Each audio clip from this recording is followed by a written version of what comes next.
Hi everyone, welcome back to Nature's VS for another week of lovely wildlife chats with myself and Andy. Hope you've all had a lovely week or 5 days or so if we saw you on the gaming stream on Friday. As our title says, we have seen our first signs of spring, which is very exciting. Spring's here. Woo! Woohoo! Yeah, so you got Pookie in the chat. Hi Pookie, hope you're doing well. How are you doing, Andy? How's your week been so far? Oh, it's been busy, busy, busy. Yeah, Busy! Yeah, very busy. Been working in gardens a lot. yeah. But that At is my least, job, so. yes. I say at least the weather's better now, but I think it's only since yesterday afternoon it's got better. Today was lovely though. Yeah, it's been gorgeous today. Absolutely gorgeous. Hello, Nathan. Mm. Hi And Nathan. Hi Barnacle. Barnacle! Yes! The team is here. Amazing. Yeah, what about Back.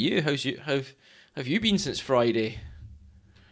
Good actually, yeah. I've been out a few times, which is very nice. Either out for wildlife watching or out volunteering and seeing some lovely wildlife along the way.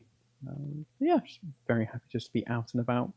There's something about being outside and fresh air, feeling the wind on your face, and just being around nature. It's healing of the soul. Yeah, it's It's good. great. I've been observing lots of birds in their mating rituals and like pairing up Ooh, rituals. So I saw two carrying crows today doing their little dance that they do, which is cool. very cool. I've been hearing an awful lot of great tits calling out. Yeah. Jackdaws looking for nesting sites.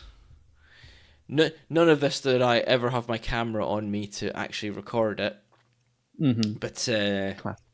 it's classic that. But yeah, it's been really good. So Nice. Yeah, I feel I've definitely seen or heard lots more singing, like chaffinches a lot. Because robins are kind of always sing, but I just feel like yeah, more news and stuff. So spring is in the air, it does feel like. lots of territory fights between blackbirds in the garden I was in today. Yeah. Yeah, proper fights. Mm. I thought it was a sparrowhawk Wow. had come in. It was like, No, what's just the going on? neighbor. And then I just saw two blackbirds going at it. I was like, oh, okay, interesting. But there we go. Mm. That's cool.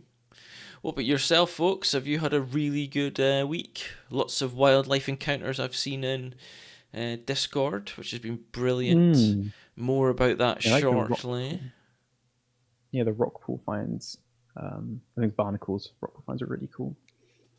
I think which one was it? There's one specifically that barnacle put in, like the sea, not snake. What was it? Polycate, Chate worm. But yeah, I just thought it looked like a spider, which just its legs were just non-stop growing. I just feel like the proportions are completely off. It's like little circle and just legs stretching like 10 times longer than you'd expect. I thought that was very cool. Really cool things people have been seeing. Well, you will see up in this corner over no this corner over here. Our Oh count has my gosh, gone our new up. species count. Oh, So last week it was 120. It's now 161, but I haven't added them all on yet from the last week. So we're going to do oh that live wow, tonight. And I'll even that's show cool. you the counting sheet tonight. And we can talk about how we can share this so you guys can look into it to see what has been found and what hasn't been found. So you can even go out Mm, and try and find specific things if that'd you be cool. if you want to. You don't have to, obviously, but if you want to. So yeah, but we're up to 161 plus at the moment. So we'll go That's through really and we'll cool. add some in today, and then yeah, Mm, that'll be quite cool. yeah. There we go. Anyway, let us know, folks, about it's a good incentive to jot down regulars too. It is. It's a very good idea. So luckily, Pookie this week managed to get a picture of a beautiful white-tailed eagle, and right next to that white-tailed eagle was a carrion crow. So the white-tailed eagle Tick had and already tick. been ticked. The carrion crow had Sorry. not. So the carrion Don't care crow about the went eagle. straight Yes, onto the list. crow. I I love love that that. pic as well, Oracle. I thought it was a great image.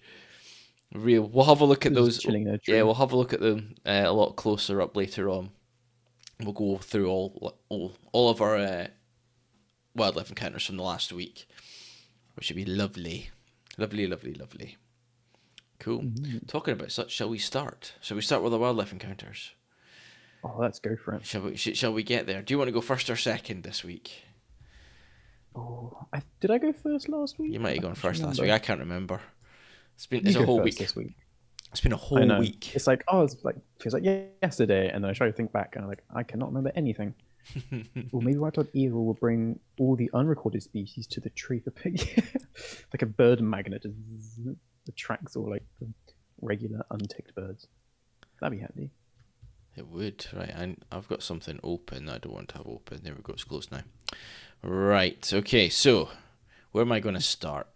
So I went on Saturday morning from about 10:30 because I went for another eye test just to make sure my eyes are still in good nick, and I don't need new glasses, so the world is a good place. That's good. I only ever wear these for the computer, by the way. If you ever meet me in real time, Chris can back this up. I don't wear glasses at all. So yeah, but anyway, so I went to Skylark. I might have mentioned that on Wednesday or Friday. So Skylark is a Nottinghamshire Wildlife Trust nature reserve, just off the A52, on the south east side of Nottingham. And I went for a little walk there, and I saw some lovely things. So we're going to start off with the first bird that I saw, which is this lovely little song thrush. Can't go wrong. I do love song thrush. I think they're pretty cool birds. I love how bouncy thrushes are. Like Yeah. whenever like they're on the ground, then you might get a bit too close. You're like boing boing boing, bounce off in the distance. I just find it really funny. Yeah, they don't walk. Almost like half like not gallop, but like dum dum or 2 feet at once bounce across. So after I'd gone here looking for green woodpeckers. If you might remember, Pookie says, like its song, always wondering what they'll think up next. Yeah, they are. Yeah. Am I imagining, is song thrush the largest of the thrushes? I believe the missile thrush is larger in the UK than the song thrush. I think so. But when I say that, I don't have my book on me. My book's downstairs. I do have a book. Give me a second. Okay. I won't ruin it, and you shall tell us. They are large, though. I do. They are larger. Have you looked? Pookie said it is. Have you looked it up? It is. Yeah. I'm gonna. I have, but I'll let the book do the final. I'm gonna see. Final I've got the Collins Bird Guide, volume 3rd edition, which I got last year. Yeah, right. Very nice. Oh, Pookie, it's called large thrush in Dutch. Be quite fun if it was a large thrush and it wasn't the largest thrush. Do you think it's like large and then largest thrush? That'd be quite funny. Right, both are And usually the thrush is bigger than the other. It's like a 50-50. 306. So, song thrush is 20 to 22 centimeters. Missile thrush is 26 to 29 centimeters. It's an extra 6, Yeah, 7. So it's like an extra 20%. So there you Pretty go. large. Wow. Large thrush, but not the largest thrush. Do you get missile thrush over in the Netherlands? I imagine you do. If it's called large thrush in Dutch. Yeah. Don't almost like massive thrush. Humongous thrush. Ginormous thrush. There we go. So lovely song thrush. We get them a lot rarer to see. To be fair, okay. I haven't ticked off a missile thrush since I was a kid. I hear them all the time, but I never see them. I think I saw like one last year or something, but yeah, definitely not as much. Yeah, I've seen them fly over, but I don't classify it as a tick until I get my binoculars on it. So, but there we go. Anyway, moving on to the next one. So I moved up a little bit further, and there's a lovely hide right next to a lake. And as soon as I sat down in this hide, looks like an old, I don't know, looks like an old house. It's got white walls. The windows don't have any windows in them. It's just got a couple of like wooden benches inside for you to sit down. It's really nice. Rustic. Yeah, and I'm looking out over the lake, keeping my eyes close, really in close to the edge, because there's water rails there. Which again, is another bird I've never seen. Didn't see one this time either. But anyway, so I thought I'd have a bit further look out, and first thing that caught my eye was this lovely little moorhen, and some lapwings, and a black-headed gull. Now, none of these were on our species count. So there's 3 ticks straight away. Oh. In the same photo. In the same photograph. Now, what I will say is Pookie also got moorhens this week. So Double tick. we have made sure, Pookie, that moorhens get added to our list. Nice.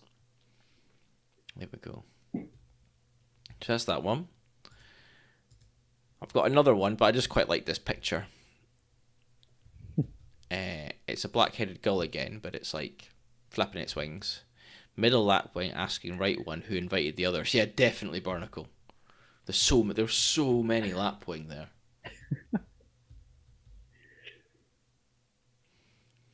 And I really like black-headed gulls. I love watching them.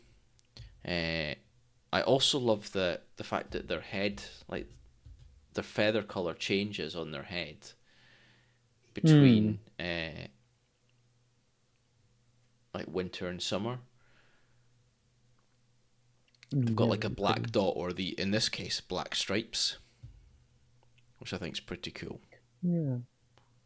I feel like in this picture it looks like trying to take off, but like a fish has like grabbed its toes, trying to stop them from flying. It's like, no. You need earmuffs in the winter. Yeah, they do. I like that. There we go. So moving on to another one. So let's see if you can identify this bird. It is another gull. But what type of gull is it?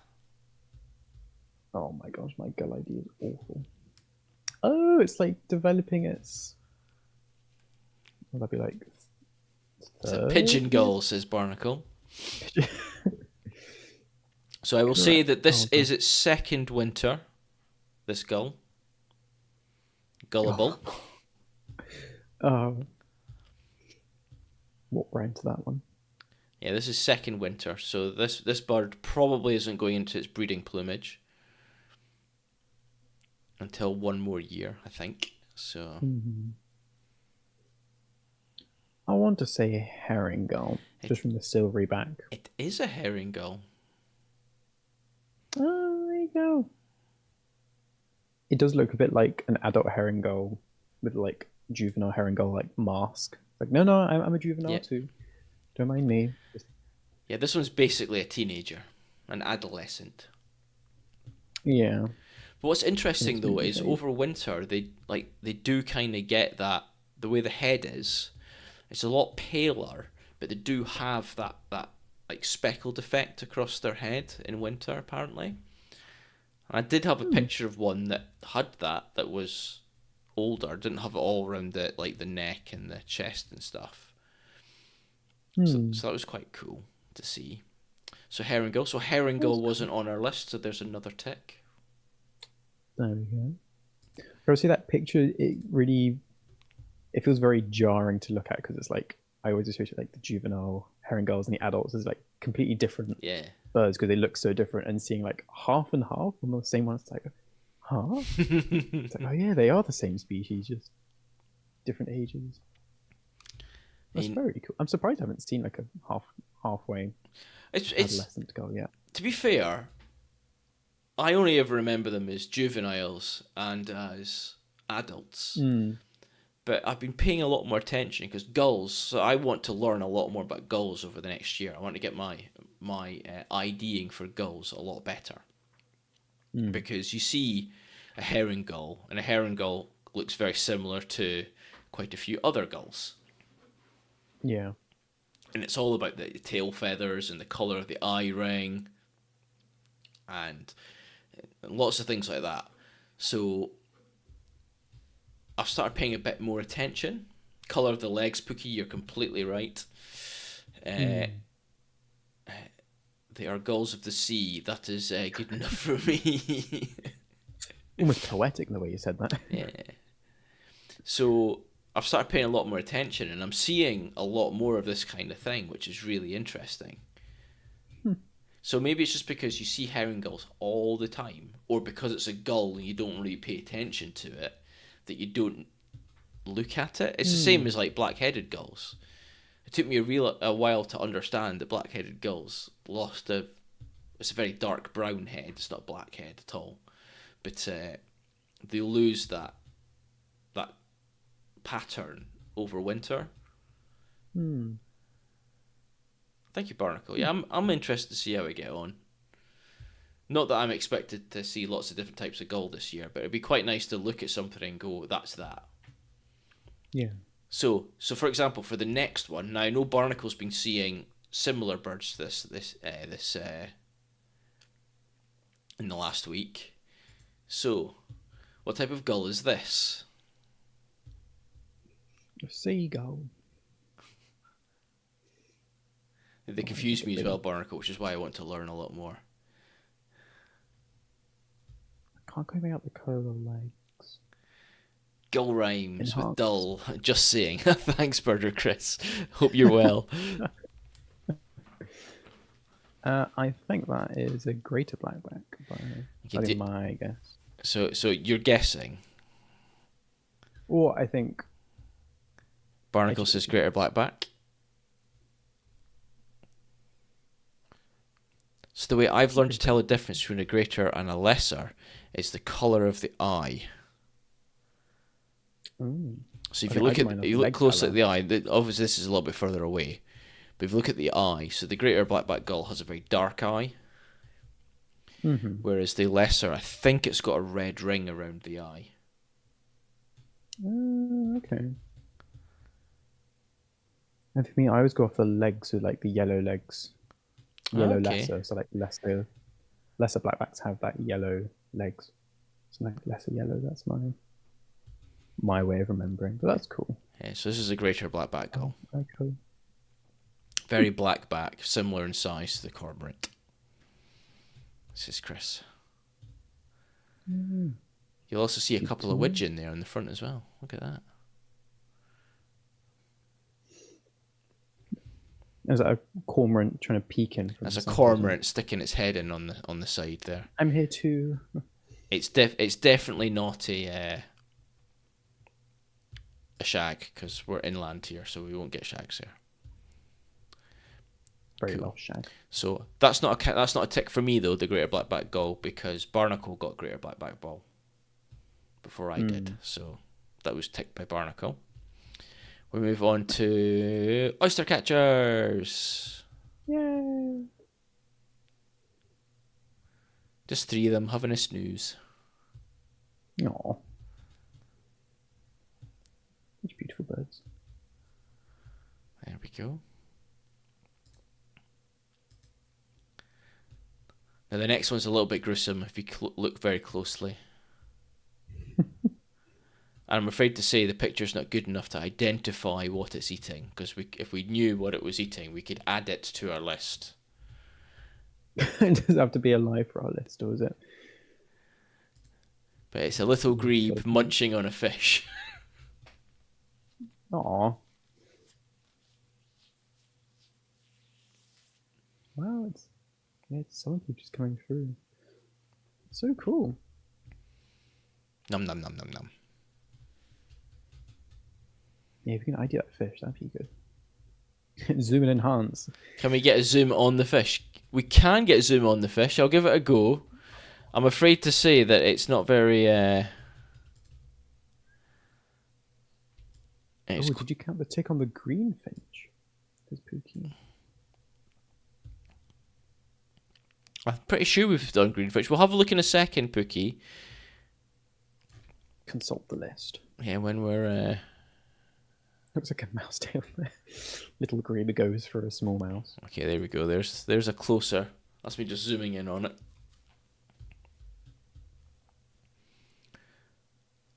Oh, the tick. Oh, no, I didn't. I didn't do that because that is definitely on the greenfinch. Tick the tick.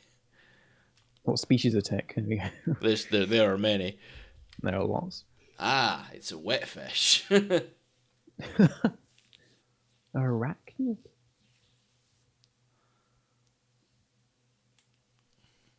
I can't even make out what it is really. No, it's definitely a fish.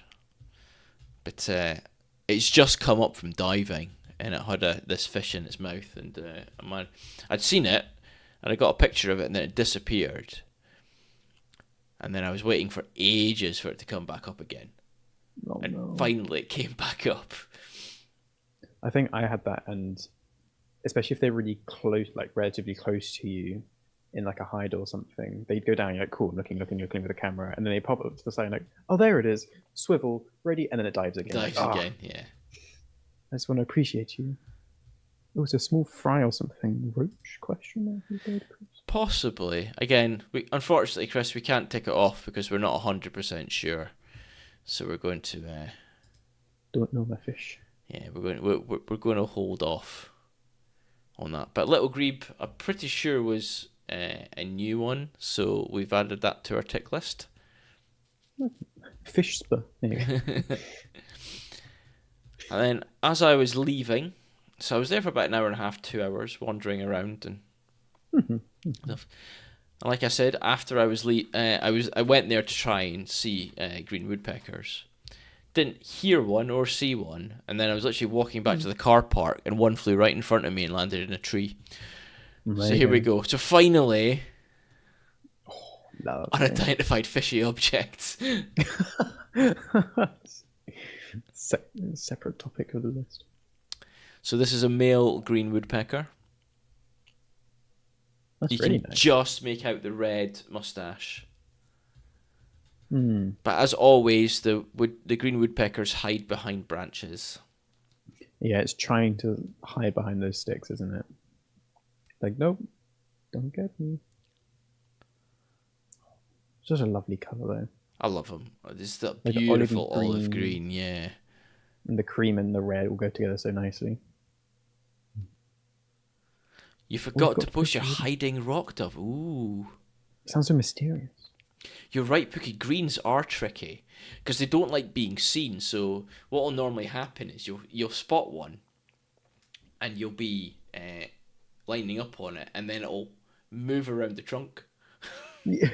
So the trunk's between you and it, and then you got to sneak your way around to see it again, and it spots you, and it moves around the trunk.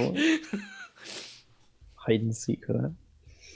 But this one was very happy for me to get pictures of it. It literally sat here for about 10 minutes. His catching is about to see, like, Andy Wayne, and get a picture. And it was like, take my picture, take my. This is my best side. This is my best side. But if you look closely at the beak, you can tell that it's been shoving its beak into the ground. It's got lots of mud on its beak, so it's been eating ants and insects and things. Dirty beak. So there we go. Very nice. And finally, on Sunday, I went to the Snowdrop Garden, if you remember. So this is a National Garden Scheme garden. They hold one of the British collections of snowdrops, over 5,000 different variants, or 500 different variants. Sorry, not 5,000. There's not 5,000 variants of snowdrop. 500 different variants. So I was wandering around taking pictures and having a look for about half an hour. It was amazing. I do this every year. Absolutely beautiful. So I've just put together a collection of pictures that I took of all quite a few of the different varieties. And I did some close-ups as well, so you can see the difference in shape of petals, the different colours, which I think is quite important. The veins you can see in the petals. And I've got a few facts for you regarding snowdrops. I've got 10 facts. 10? Oh my goodness, lucky. Get plus 500 speech. Oh yeah, that'd be handy for our total. It would be. Okay, so here we go. So I've got 10 facts for you. So fact number 1: snowdrop's scientific name is galanthus. Galanthus. There you go. This means milk flower. The common snowdrop we normally see with one flower per stem is a Galanthus nivalis, which translates as milk flower of the snow. Oh, that's lovely. I like these ones because of the yellow top to the flower, which is pretty cool. And then you see these ones here have got green bulbs on them. Really feels like you can like change something slightly about every part of the plant. Yeah. In Dutch, we call them snow clocks. Ooh, I wonder why it's snow clocks, Pookie. That'd be interesting to know. Is that because they like flower at the same time of the year? That's cool. That's a nice name. Well, the next fact about them is about why they're called snowdrops. So snowdrops were named after earrings, not drops of snow. This image is really cool. Look at the green inside it. It's just stunning. Absolutely adore snowdrops. In the 15th, 16th, and 17th centuries, women often wore dangly white drop-shaped earrings known as eardrops. Some other common names of snowdrops are fair maids of February, Candlemas bells, white ladies, little sister of the snows, snow piercers, dingle dangle, flower of hope, and death's flower. Sorry, flower of hope and death's flower, like the conjure. And then just dingle dangle in the middle. Number 3. Dingle dangle. Snowdrops contain a natural antifreeze. Even if they collapse in freezing weather, they recover once the temperatures rise.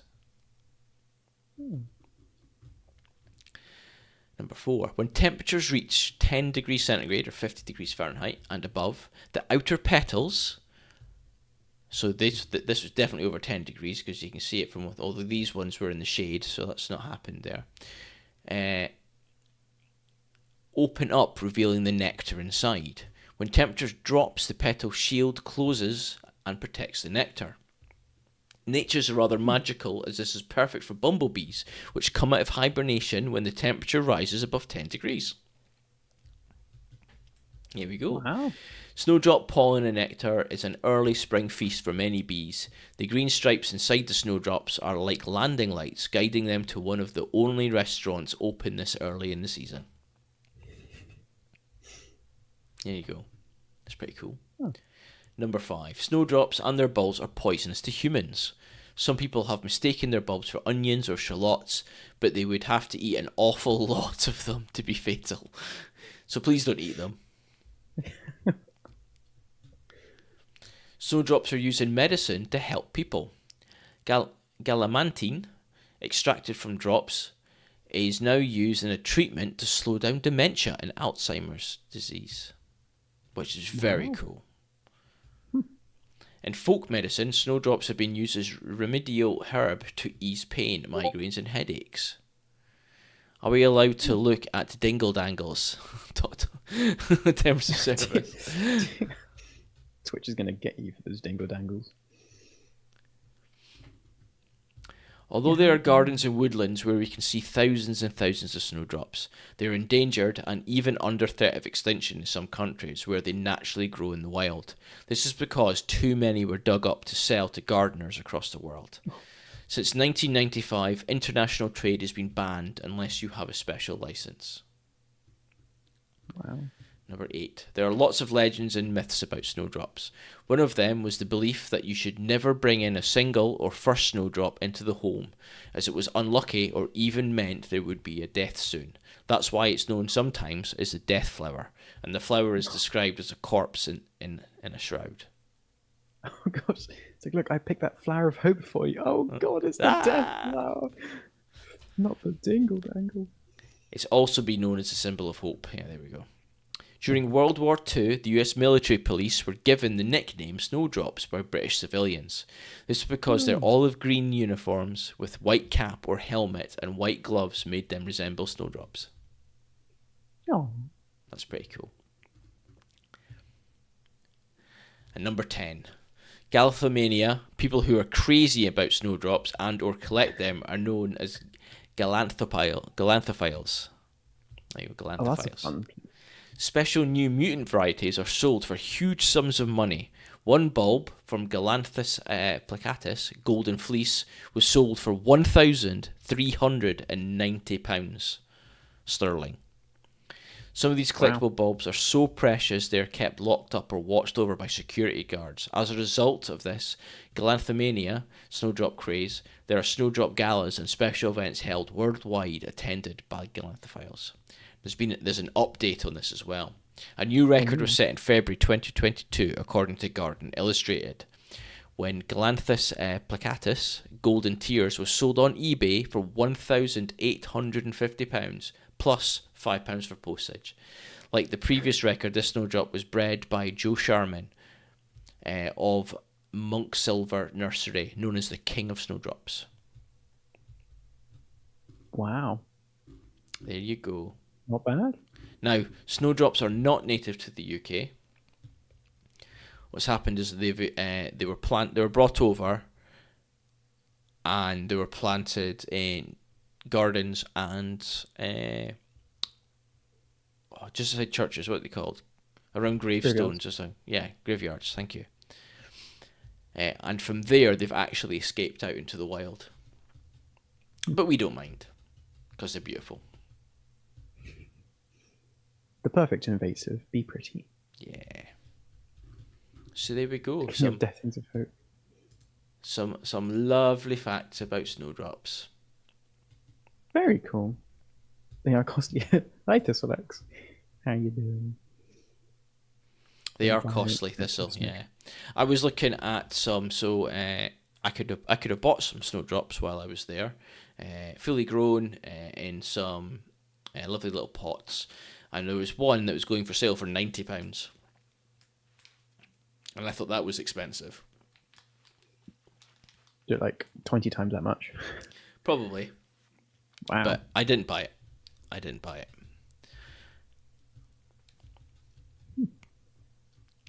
Probably for a good reason. Where are they originally from? If they're normally, is it like Central Europe? So I read that somewhere. I feel like we talked about this last year and I've We forgotten. did. Where did I see it? Southern Europe. They became fashionable in the Victorian era, but due to it being known under several different names, no one knows for sure. It's UK, the first records of plants in the wild date 1778. Wow. It doesn't say where they're from though. I think like all across Europe mainly, Southern Europe I believe says Pookie. Places like Ukraine and stuff have them. I think it was like that kind of area where they're being dug up and sent over. But yeah, there's like over 2,500. There are more than 2,500 varieties of snowdrop. My gosh. Wow. It's very cool. Shall I look up where do snowdrops originate? Where do Origin of the snowdrops Dingle Dangle. originate from? Native to Europe and Middle East, they're commonly grown as ornamental plants. No, it doesn't say. It just says mainland Europe and the Middle East. Oh, okay, so probably like Southern and Eastern Europe, spreading further beyond. Very cool. So the first signs of spring, snowdrops. Originally from Southwest Asia, Southeast, Southern and Central Europe, Western, Northern, Western Spain, North to Normandy, France. Oh, thank you, Pookie. So basically everywhere apart from here. Yeah. Cool. Nice. Wow, that is really widespread. It's probably why there's so many varieties as well. That's true. So many different, like, localized habitats and climates and things like that. I just saw Barnacle posted onto Wildlife Encounters. Rock duff scuttling away into trees after walloping into the window. What? I love the backstory of that. That was great. I'm excited to see that one later. Walloping, great word. Here we go. Cool. Right, on to yours. On to mine. I might as well start with my snowdrops as well. As you're talking about snowdrops, I'll show mine off. You got a lovely Left field a of them. mark. Look at that. Oh no. It was lovely. This is Penryn Castle nearby here to me, and went there for a park run. And it was a lovely, calm, chilly, like slightly hazy morning. And on the way there, oh, the snowdrops are out. And just everywhere I've been in the last 3-4 days, just everywhere they've been out, which is really nice. Very pretty. I'll move on to my black-tailed godwits. This is lovely. Went out to Cosdiga, Anglesey at the weekend. I think it was Saturday. Lovely wetland. So plenty of many ducks, some lapwing, plenty of waders, and lots which I've like seen before and things. And I saw the big group of something which I didn't instantly recognise. Then eventually, I was pretty confident they're black-tailed godwits, and asked someone else, and they're like, "Oh yeah, black-tailed godwits." And so, a lovely flock of black-tailed godwits, all in the pretty flooded field. So, they look suspiciously snowdrop-like. I haven't changed picture. There's just another field of snowdrops. It is just another field of snow. So, with that in mind, shall we go and see? Because I know the black-tailed godwits are not on our list. So shall we go and have a look? Might as well. Is that right? Yeah, there we go. So this is the sheet, the mighty sheet of doom. That has all the stuff on it. Here we go. Okay, it's a Google sheet. And as you can see at the top here, we've got bird species, mammal species, sea life species, and if we move a little bit further over, insect species. Yay. And a lovely total count at the top here. Holy sheet, yes. So what I can do is I can go to Control F, and then I can find black-tailed. I'll just put black. There we go. So we have a look down here. We've got greater black-backed gull. We've got black woodpecker from the Netherlands. We've got black guillemot, and we've got blackbird, but we don't have black-tailed godwit. So I can go to the bottom and I can write in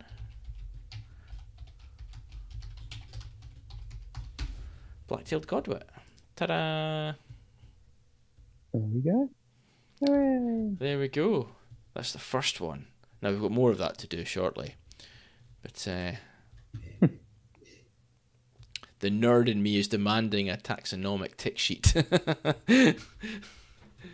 Oh, you could get so nerdy with this. Be amazing. We could really get bad. Like I could even put in like country of origin, who spotted it, all that kind of Number stuff. of sightings throughout the year. Yeah, I could. Like a ranking of like who's seen the most different species or something. We could. I'm not doing that this year. We can possibly do that next year. I can have a competition who can see the most. But there we go. That'd be good. Cool. Right. So lovely black-tailed godwits. Lovely seeing them. I'll move on to which one? Which one? I'll go on to my anthills. So I was out volunteering yesterday on Tuesday. Here in North Wales, it was very rainy for the whole of the morning, and then cleared up in the afternoon. So it got very wet out and about. I was in a lovely valley, which um, some of it was wooded, some of it was kind of sheep grazed fields. But some of the valley and what was wooded was just gorgeous with the amount of moss covered trees and walls and things. Yeah, it was a normal day in Wales, basically, but particularly wet. But yeah, just something like the moss clad walls and tree trunks and little streams flowing around. Oh, beautiful. But one of the sheep grazed fields within the wooded valley was all these little lumps and bumps. Yeah, little hummocks, which I presumed were anthills. But they just look very out of place almost, because just like very flat, generally flat sheep pasture. And there's lots of little bibbles and bobbles, like bubble wrap or something like that, which I thought was very pretty. And the next one, I just labelled it Good Rock because I thought it was just a very good rock. So this was in one of the little wooded valleys, and it was just a little stream running past a rock, and the rock had loads of moss and these lovely polypody ferns on them. It's like, oh, it's just a good rock, very pretty rock. It kind of like this image makes it look like it blends into the landscape from this angle. You know, if you were lower, you'd be able to see it really clearly. But because we're up high, like you might trip over that.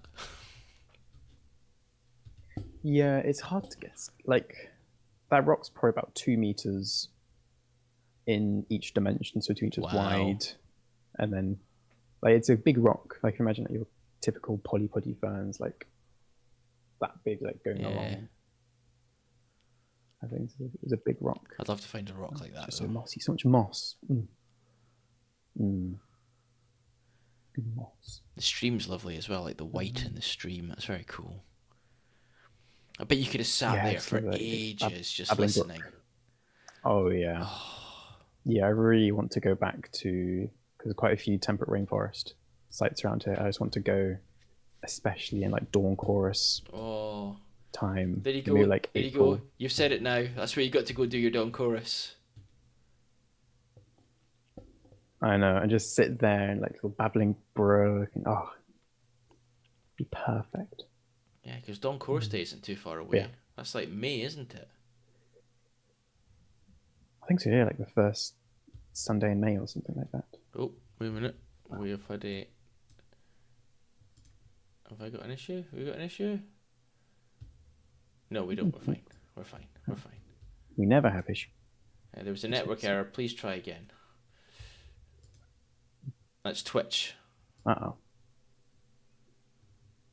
It's Twitch's problem, not us. Yeah. That's probably good. Oh well. Barnacle says all good, so.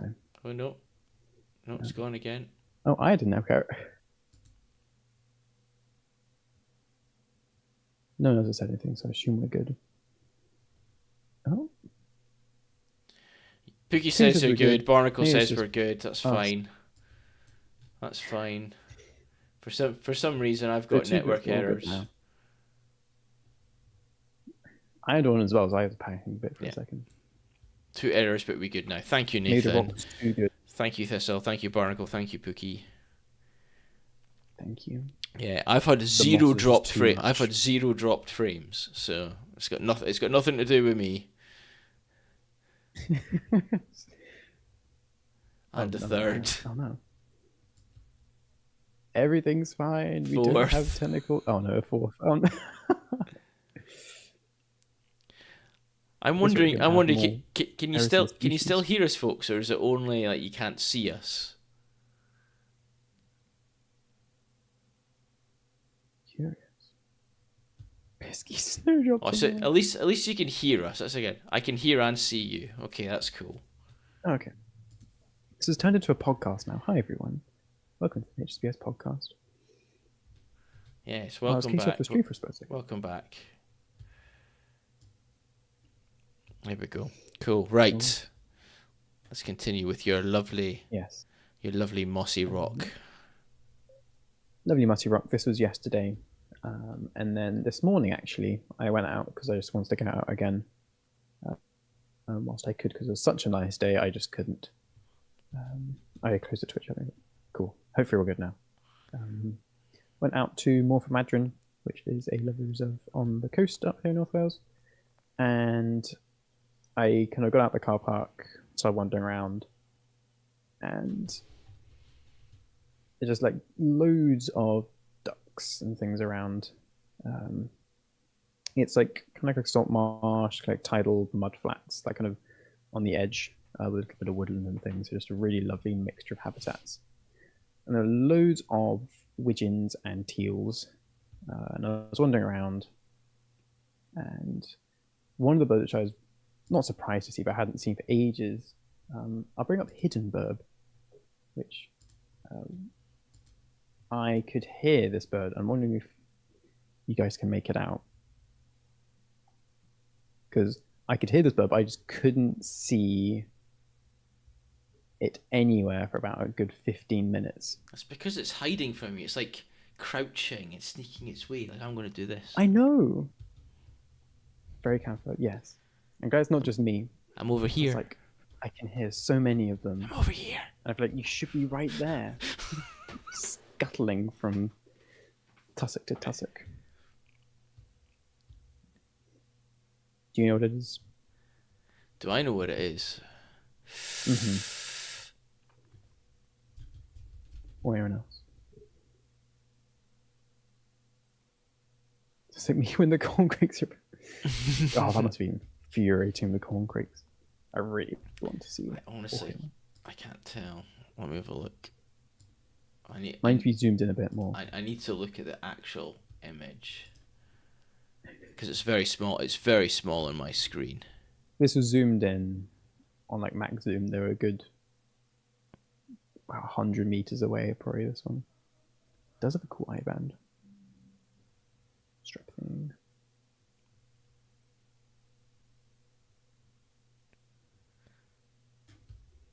Right, is it a meadow pipit? Similar to meadow pipit.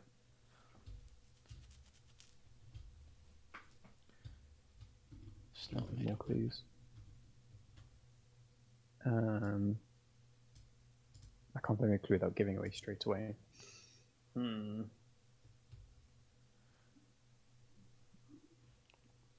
bad at things like this. Crouching pipit. Looks similar to a pipit, but is not a pipit. Crouching pipit, hidden lark. Lark. Is it a type of lark? Is it a type of lark? It's a hidden skylark, says Birdicris. It is a skylark. Well done, Birdicris. I should know that because I love skylarks. It is not the best pick. It's probably a nitpick standard of blurry bird in the distance. But I had a lovely flock of probably about 15 in total skylarks. None were singing yet, but loads were calling. This was like a lovely, like watery. It sounds like a bit like the song, but like only for a second at most or so. But there's a really like distinct, like, oh my gosh, skylark sound. I could hear it around. It was like, it's on that gorse bush. No, it's just a stone chat around. I could see this like not saying that stone chats are amazing. They're great. I was like, I can hear the skylark. I want to see the skylark. But yeah, eventually I did after a good probably 15 minutes or so. Just see a little bit of movement on the grass. Like, aha, I see them. It was very nice because I hadn't seen them for. I normally see them while they're flying and they're doing their hover and sing. And that's the whole cycle. And that is one bird song I don't think I could do if. Add to the list, says Pookie. Good point, Pookie. Add it to the list because it's not on the list. Here we go. We'll just double check though. Need to update the species count now as well, actually. So sky, nothing comes up, so I get to add skylark. This is number 92.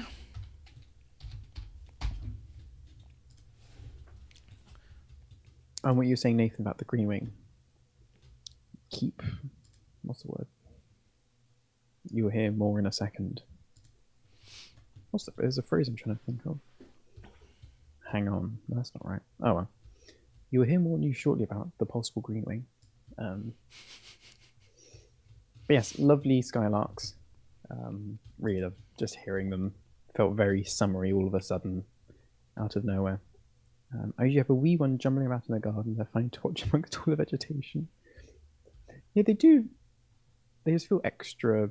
Yeah, jumbly is a good word for skylarks. I like that. They don't seem as like dexterous, like nimble. I really love that one. Yeah, it's a bird that's massively declined since I was a kid. Yeah. Yeah, big time. Skylarks, huge decline. Because I know they have like declined much, but I haven't been able to see it or kind of live it. If that's the right way of saying it. See more sushi to the sky. They do. They're like a sky bird instead of a seabird. Oh, trying to stop them hovering. I feel like you either see them instantly or you just have no chance at all. Yeah. Like I can hear you. You should be like right in front of me. It's like say when they're singing and doing their hover, and you look up and you're just looking and looking in that beautiful blue sky, and you just can't see them, and then suddenly there's a tiny little speck. Like if you took a picture of it, it'd be less than a pixel. Yeah. You know Your what I mean? eyes just focus on the right plane. And you're like, that's like 100 meters in the sky. This tiny little bird is singing way up there, and it like you say, it sounds like it's right next to you. Woodlark are the same. Oh, I'd love to see a woodlark or hear a woodlark. They are loud. Or it's like wrens as well, like such tiny birds, but just so loud. Sounds like lasers are firing off from like 1960s sci-fi films.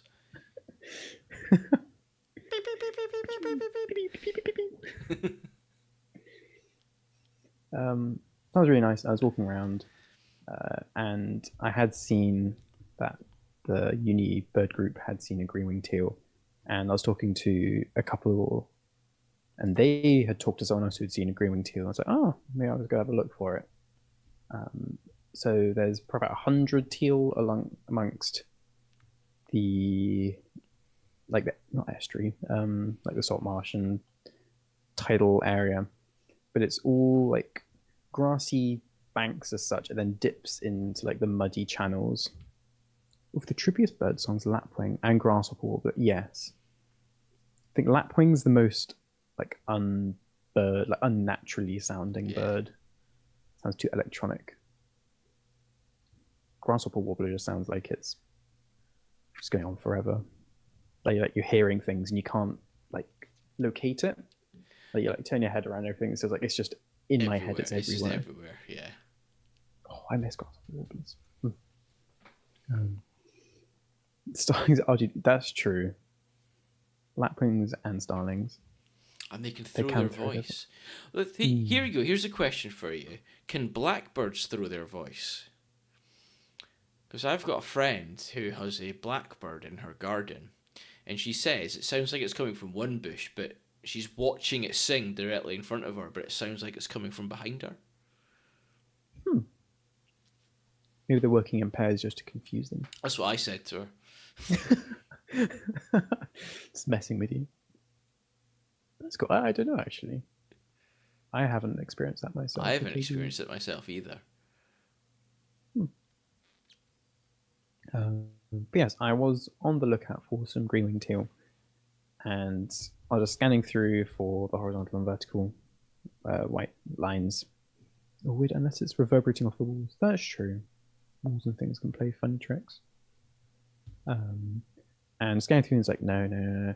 Oh, there it is, as it like dipped just into like a channel, then pop back up again, about to get the camera on it. Then something flies overhead and just flushes them all out, and they all fly back together into just one big flock. All I was like, oh. But there was a lovely kestrel that flew over. Oh. We should flush them, but I had to get a picture. So, and if you bring my amazing kestrel picture, just for you. I'm showing you a green-winged teal at the moment. Oh no! But I'll bring you kestrel. Kestrel shall steal the show. There's the amazing kestrel pic. There we go.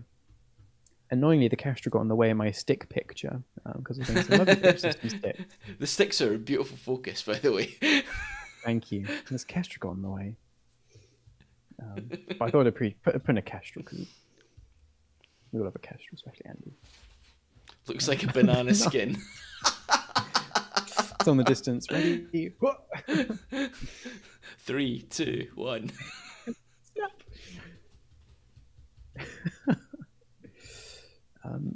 It was lovely to see a Kestrel, but it did flush all the teal into like one big flock and they all mixed together. And so it took me another 20 minutes or so just to re-find the green winged teal.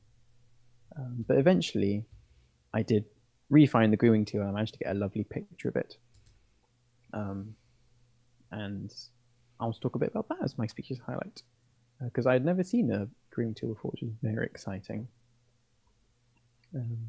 So green-winged teals, or their scientific name Anas carolinensis. So Latin Anas is duck and Carolinensis is of Carolina. And then Anas creca is the Eurasian teal, it's the one we usually get. So green-winged teals are very similar to the Eurasian teal, and some consider it a subspecies of them. They are a scarce but annual visitor from North America, with most records being in the autumn and winter, and almost all proven ones are male.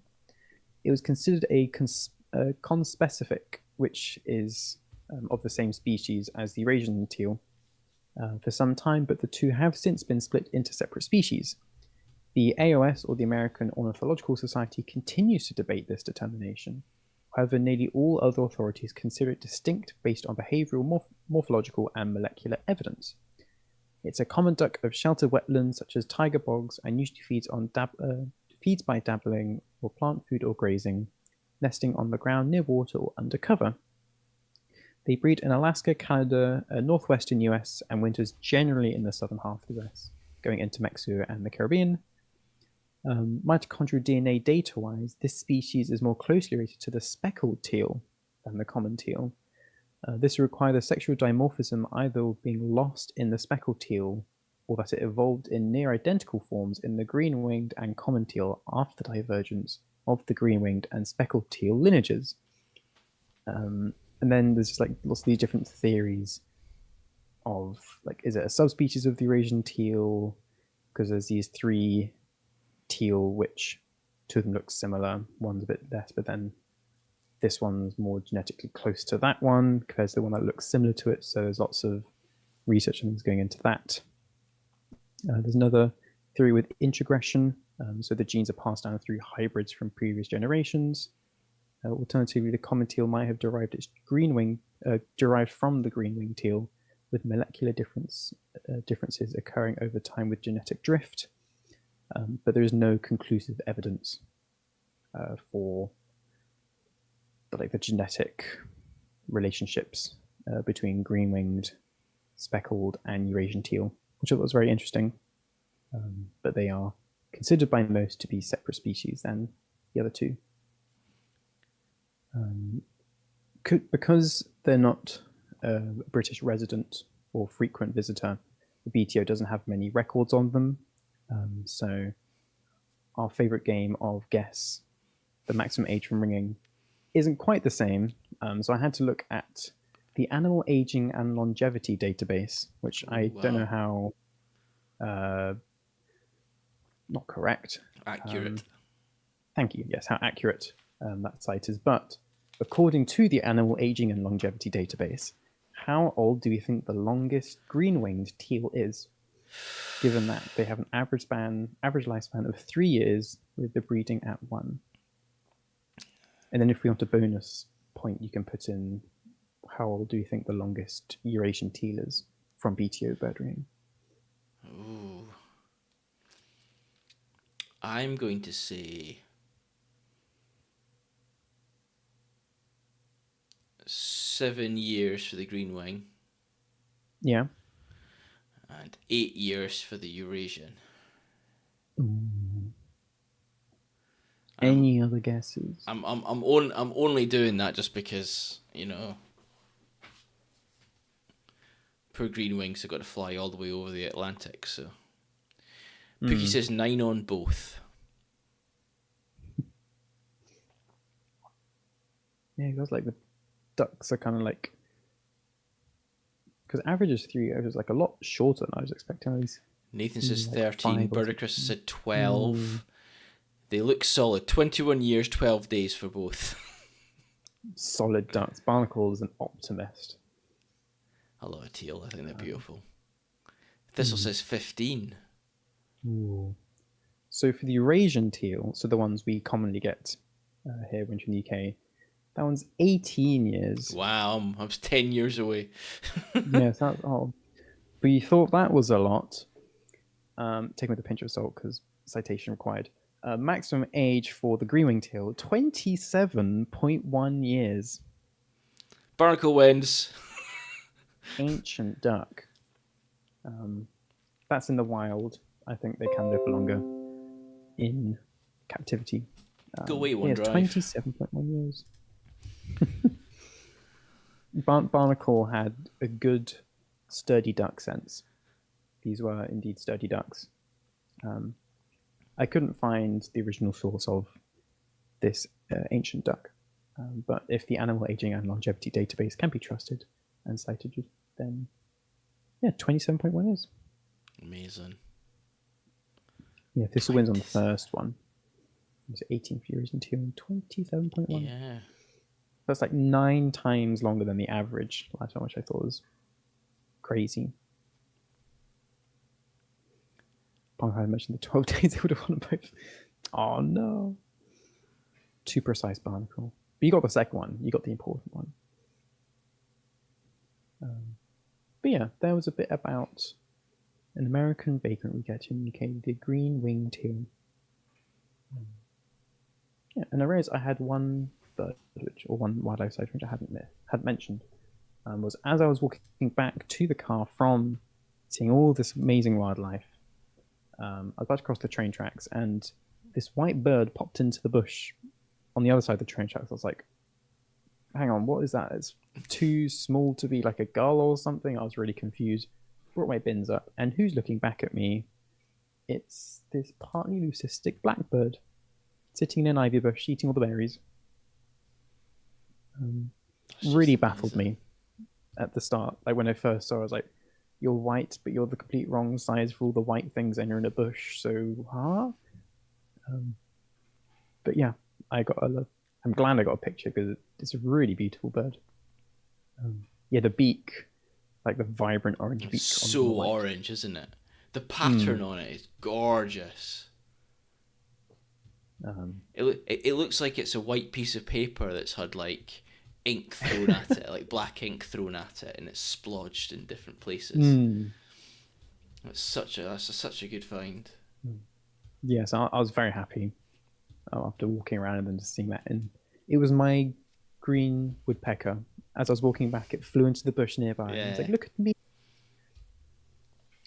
yeah. I saw a leucistic blackbird a few weeks ago as well. Didn't have my camera on me at the time, and it had a single white tail feather. So the whole bird was black, except for this one tail feather that was white. That's cool. That sounds like a better description than mine snowman with rose. Aww. Or maybe a black bird dipping its head in some ice cream. Yeah, snowman hit with rose slush. I like that. It has like the proper speckled look. And then like the proper bottom. I like that. Yeah, it's Yeah, stunning. That's the fantastic thing. a good week of wildlife. It is a good Very week of happy. wildlife. Very good week of wildlife. But that then means that we need to go and look at yours now. So we're I going love to this bit. disappear. Poof. And then we're going to have a look at yours. So let's have a looky. Editing magic. Ooh. There we go. You can still see Nick for a second. I'm here. And then we're off to My wildlife stream encounters. Ta-da! Haha. Right. Yay. We need to go all the way up.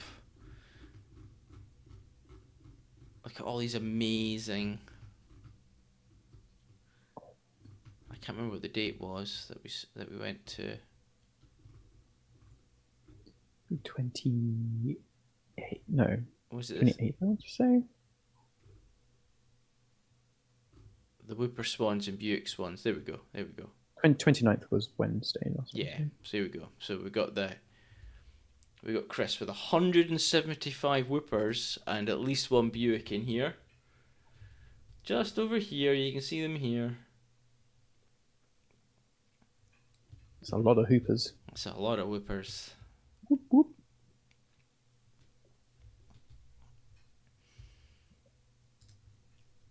So I've already added them.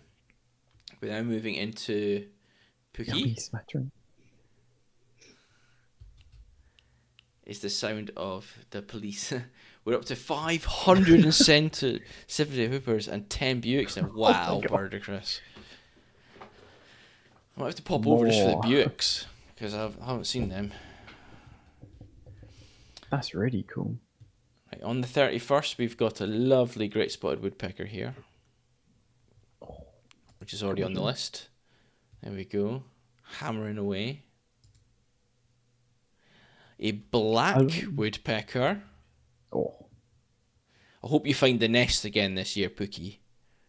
true. I loved that last year. I really like that one.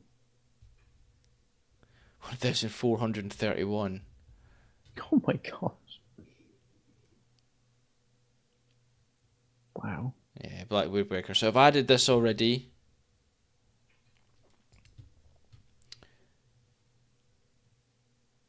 Another red wing.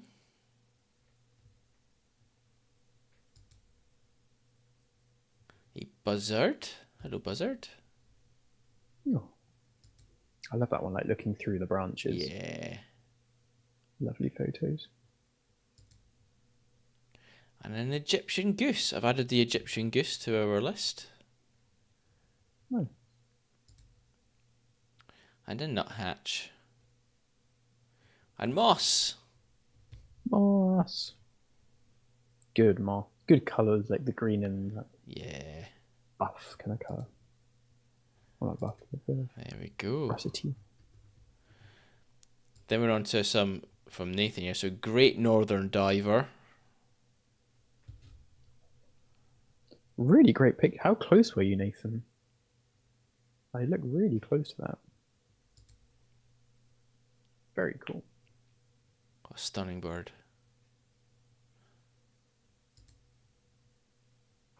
And then, believe it or not, this is a red-necked grebe. No, black guillemot, sorry. The red-necked grebe was at another point. It's a black guillemot. Very close to the pair. Wow. Is that Bangor pair? That's crazy if it is. Wow. Great spot. I've never seen... Well, I have seen black guillemots, but never photographed them. I didn't look at them through my binoculars either, which means they don't count for my list.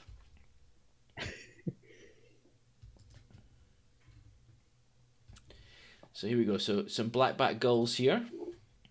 You can see one. Likes the black. See one up here, and there's another one down here. Yeah.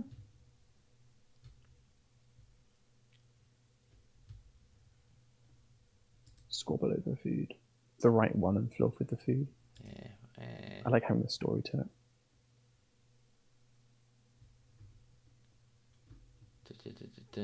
So the right one flew off. A lovely grey heron.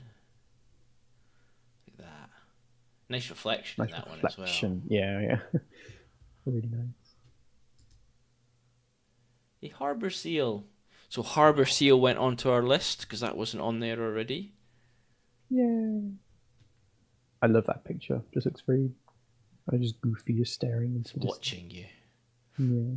Either menacing or goofy, one of the two.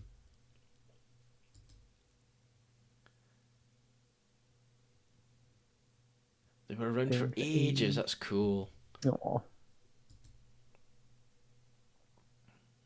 Swing along. Let's a bit closer. This is a great picture. Wonderful shape of the water. So cool. Because it's that moment, like you've just hit, like you had the perfect photograph, and you've just hit the shutter to close and take the picture, and just as you're about to hit it, it disappears. Stunk. But Disappears, yeah. you know it was there because of, oh, it's just such a great shot. Chickened out and did the big splash. Honestly, I love that. I think it's amazing. Too close. This one as well, yeah, it's just so good. It's the fact that the water around it is so calm, and then you've got this hole in the water. Seal hole. Yeah, they are such characters. They really do feel they have such personalities and things. I'll see if I can look out the. So my partner, I've said this before, she does scuba diving, and she was Mm, off the Farne Islands, and she's got underwater footage of seals, like swimming around her. that'd be really cool. So I'll see if I can find it. There's two. There's two little blackheads. Hello. You had 15 in the same spot. If you had pre-capture. Hey, go back to black backgrounds. So beautiful shot of a hawfinch. Oh, such nice colours.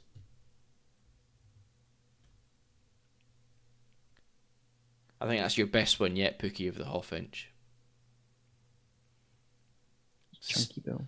Handsome bird. It is. Indeed. Look at that beak as well. Look how powerful that beak is. Oh, I've seen so many today. Oh, It's a bird I've still got to tick. say I really want to see one. Never seen one. And they're not. They're just up the road from me as well. Lovely shell duck. But is it a duck? That 50 kilograms of force on that. My gosh. I'll break your finger. Yeah. Some roe deer. So roe deer have been added to our list now.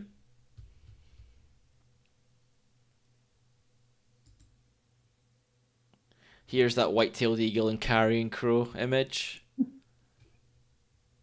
Such a good picture. I love that one so much. It's the fact that such a large bird can sit on such a thin branch. Yeah, that's true. That tree was upright originally, so under the weight. And it gets off and just twings the crow. It's the fact that it's got such dexterity when it flies, it can land on something like that. Hmm. Like, the control for such a large bird is amazing. Yeah. Oh, I've got way more pictures of this. Yeah, That's really cool. also of it landing. You have to share some of them, Pookie. Yeah, the wings outstretched. Like, oof. Oh, they're blurry. That's a bit of a shame. But please, still share which one you think's best of that, because that'd be an amazing thing to see. Hmm. Oh, look at that. Landing gear. Firecrest. Look at that. It's gorgeous. In the sunshine as well. Like, Yeah, you can really see why it's called a firecrest because of that. The yellow back as well. Oh, so good. back to the hawfinch. Here we go. Okay, we're now into some rock pulling from Nathan. Amazing pictures. I love you so much. Bam wrasse. There's some small-headed clingfish.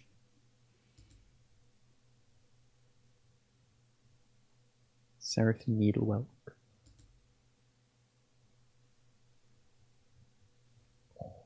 Hunt antler. I really want to come rock pooling with you, Nathan, just to see all these goodies. This must be so cool. I think Euphrosyne scale 1? I think that's this one. Yeah. And the No, you know what I cured find even more cheating at the end. amazing? Because I've been going through these and I've been like putting them onto the sheet and things already, Hmm. and there's only ever been one duplicate this year so far. Really? Yeah. Wow. I love this story as well. The shag that was so Yeah. tired, and you managed to save it and put it somewhere nice and safe.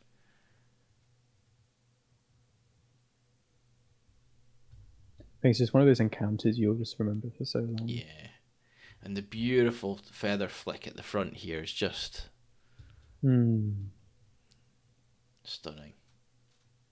Hmm.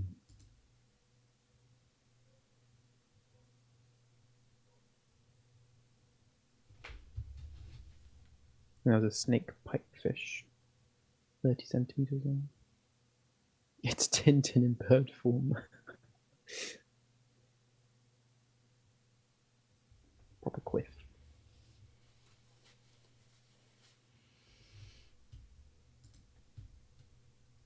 Oh, the There's a sand lance. blue and the green on this is just, oh, look at that.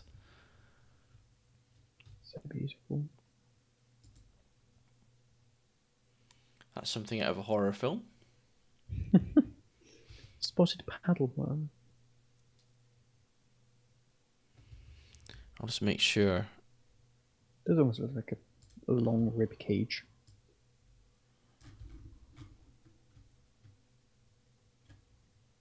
Yeah, spotted paddle worm is there.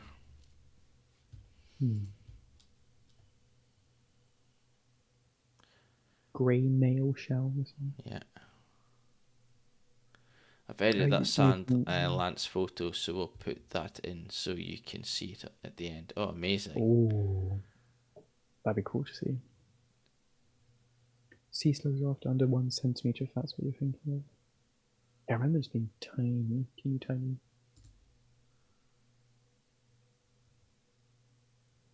It's a bristly chitin. It's chitin. Yeah, it's Chiton. chitin or chitin, yeah. I think it's chitin. I think it's chitin, yeah.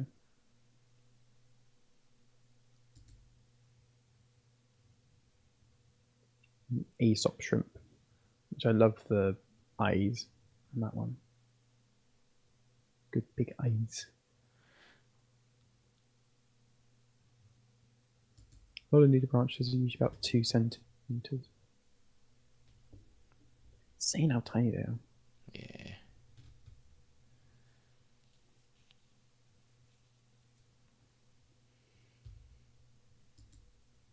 There we go. Another scary one at the end. Here we go. So So, smaller, wow. lovely moorhen. Some more images from Pookie. So when you look at moorhens normally, they normally look black all over, but this one's got a beautiful brown back and wing. Hmm. It's So so round. round. Round moorhen. Little bunny rabbit. Oh, bun bun. Also round. A robin.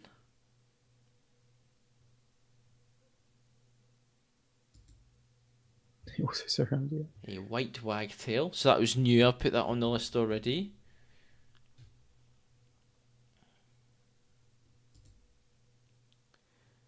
Grey heron. It's not. That's not a grey heron, is it? It's not a grey heron. It is a grey heron. Yeah, grey heron.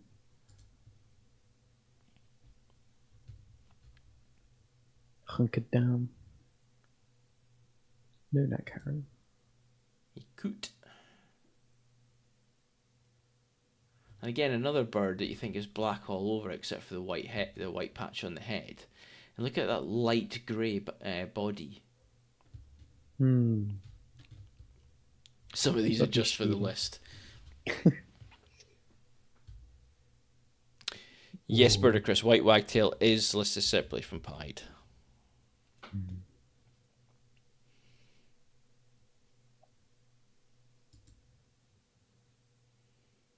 I can't remember where this one is. The siskin. The siskin, yeah. Siskin's already on the list. Trying to hide from the camera. At least it's in focus. It's not a proper Andy pick. That's true. Half Andy. They're all special, says Burger Chris. It's completely true. All right, here we go. So we're on a barnacle now. Oh, I love this one. So what was this called again? I think polycate worm. I hope I'm pronouncing it right. So I don't think I have this one on. I think you're such as amphitrite, fidulus, but you couldn't be certain of ID. I just love the look of them. They're such funky looking things. So if we can get a so should I put this down as polycate worm, or should we get the proper species is? Because then we can put that down, because it sounds like there's a lot of different varieties or things on this.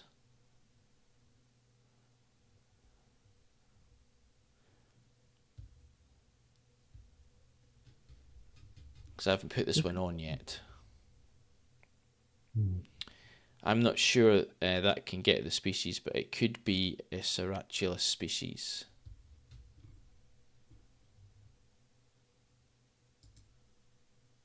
You could put it to family or group. So if I just put a polychaete worm like that at the moment. Could always improve from it. Yeah. And then if we do find an ID later, we can change it. There we go. So I've just added that one in. And then a lovely picture of a stone chat. And in the background, you can see Birder Chris facing the wrong way. Not looking at the stone chat.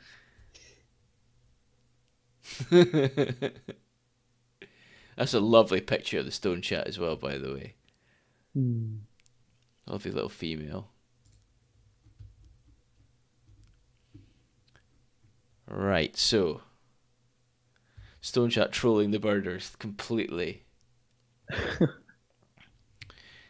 So what was this one called? This one was That's called... a lesser pipefish. I'm pretty sure we've got lesser pipefish already. We do.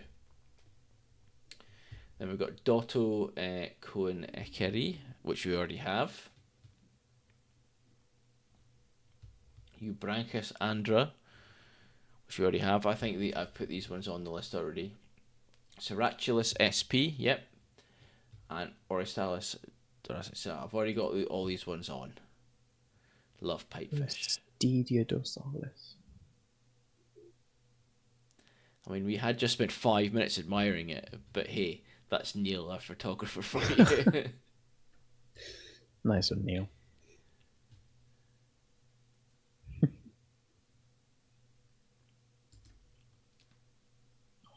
I still love these. I think they're brilliant. It's just, you could show those to like everyone in the UK, and like 95% of them would say, "Yeah, that's not from the UK. That's like a coral reef or like deep sea thing." But the fact that's like almost on your doorstep kind of thing, like it's just a puddle on the coast. So cool. Yeah, was it the northwest coast of Scotland? It's got like some of the best reefs to dive in all of the world, apparently. Like, really? Yeah, Lisa, my partner, she's dived them many, many times, and she went out to Truck Lagoon, which is in Micronesia, 5 years ago now. In fact, she'd be out this time 5 years ago. She'd be out there, and she came back. She went, "It was amazing, but I'd rather go to Mull." You know what I mean? That's really cool. You know what I mean? It's just phenomenal. Stuff we have here is just amazing. So few people realize it. Oh, so that Eubrancus andra has changed its name to Varola. Okay, so I will change that now. Ooh. I will update that on our list. There we go. Chris doesn't take any photos of me pointing at it, but waits for me to turn around and then takes a photo.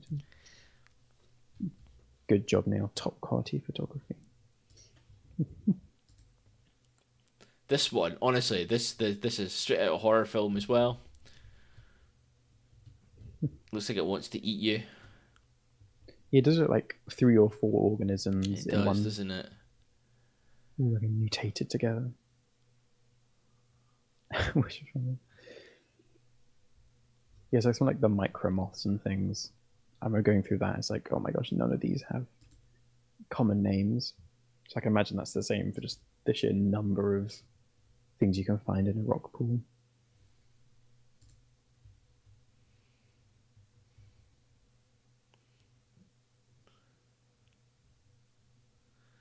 That worm is what Barnacle had photos of. Polychaetus. Mm. So is that this one here, Sriracha- the one with the weird mouthy thing? Yeah, I think that's the one there. Because that's the Sriraculus, which Davidson you could say it was one of Ah, those species. Sriraculus. cool. Back to the pipefish. There we go. Keep going. Right, so middle spotted woodpecker. Already got this on the list.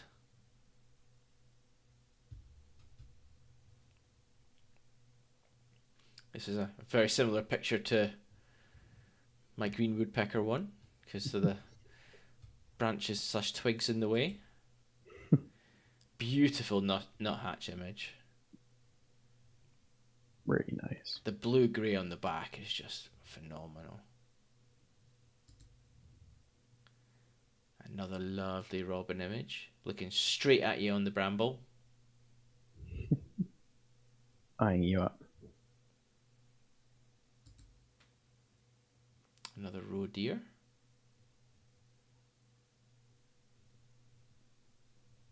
Hey birdie. Hi, birdie. How you doing?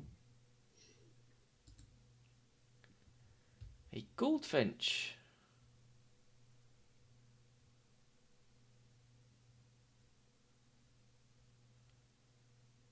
I'm always fascinated how nuthatch looks like mojito.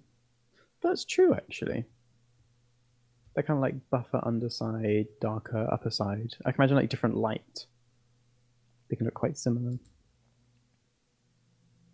Oh, now what's this? This is a little egret. Great egret. Great egret. Doesn't have yellow feet, Andy. Great egret's already on our list, so. Here you go. This is a picture of a kestrel. Nick. It's okay, I guess, but this is what you're aiming yeah, for. one day. If Yours was sitting still, so I think that's kind of cheating. Mine was flying through the air. It was pretty fast. So Oh no, it yes, is a birdie, that'd be lovely kestrel. amazing. Where do you submit? You literally just put your images and what it is, and write down what it is on our Discord channel in the wildlife encounter. So I'm taking everything from there.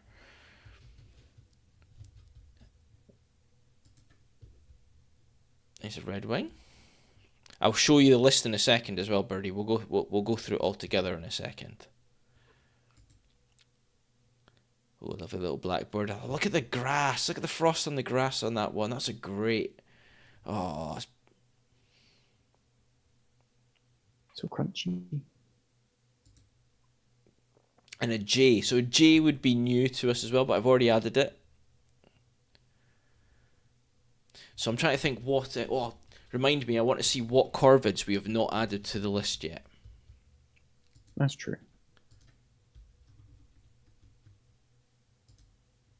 Here's another buzzard.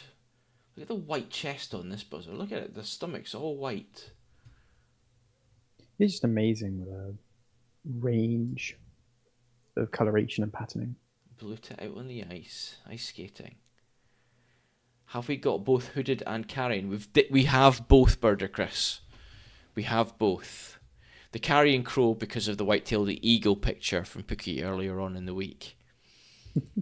And hooded was by Barnacle. Lovely little gold crest. Yeah, if we can make a way of having it shared and everyone can. That's Why a don't you get meadow like pip. into like Yeah. a Discord bot or something so you could like see what birds you have? Yeah, meadow pipit up there. I've added that to the list as well. Oh, what's that one? Another buzzard. That's really black, isn't it? Yeah, it does look almost like sooty black. Do you not get carrying crows, Birdie? You definitely get hooded crows, don't you?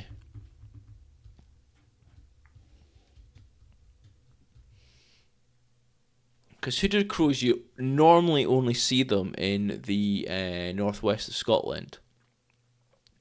There has been some spotted on Anglesey. There's You one, get them quite regularly. yeah. There's like Anglesey's like the only place in the UK where you could actually see every species of corvid. That'd be a fun It's challenge to not just a try. birdless birdie, no.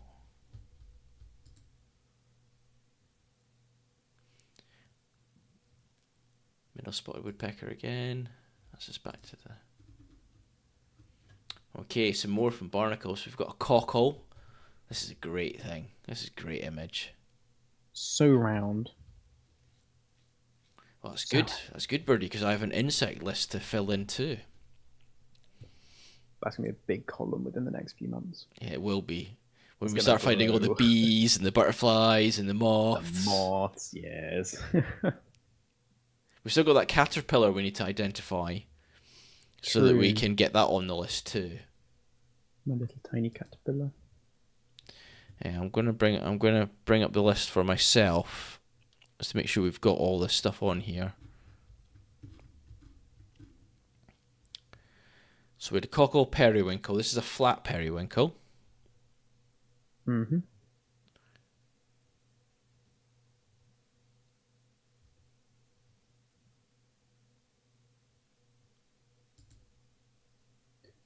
Pazuzu on my channel is a caterpillar expert. Oh, a fantastic birdie.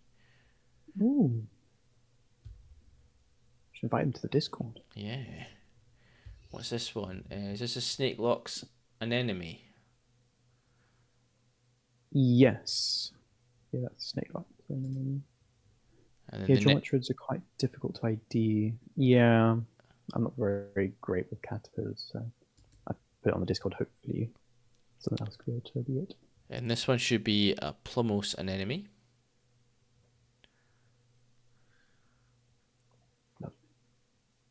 We do have a mystery one. Mm. That's snake. This one's snake locks. Ah, okay. So what's this one then? That was a sea slug. Okay. She's like, oh, photos only to the ready. I think it's saying for it to like go on our list, like a photo or a video, or Yeah. like a way you can like certainly identify it. It's just so we can definitely say that yes, it's been spotted. That's all it's for.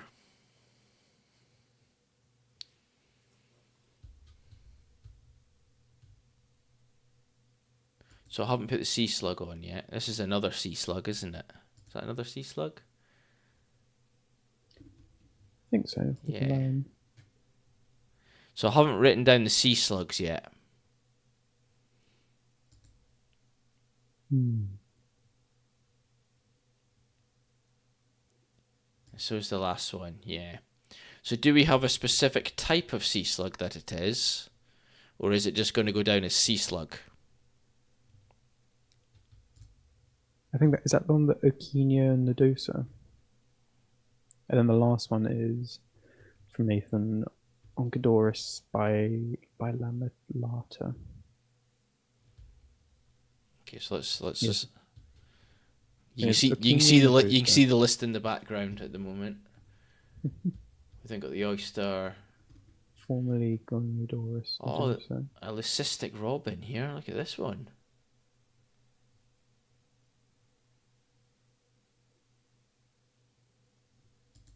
Nodosa is the white one. Huh. Is that Canadian goose?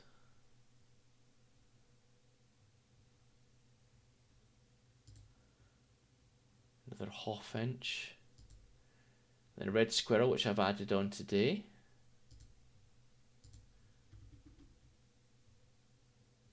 Andy picks for otters. So I've got to ask chat. Do we think we can give the otters? I'm gonna say we can for myself, just because. I think that last one as well. Yeah, the fact that we No way, lol. Says it like a bunch. Aww. and then a sea potato. Oh wow.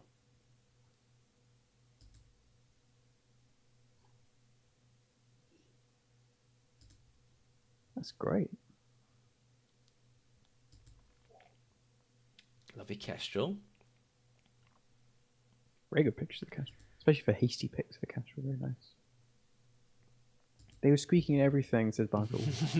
That's very ottery of them. Yeah, so I've got to put all these ones on, so we'll get these sorted in a second. A compressed purse sponge. Very nice. This is the rock dove hitting the. Oh no. I love it when this happens. I feel sorry for the bird, but it when you look at the markings it's left on the window, the fact that you can see the individual threads to the feather. It's very pretty, but why pigeon?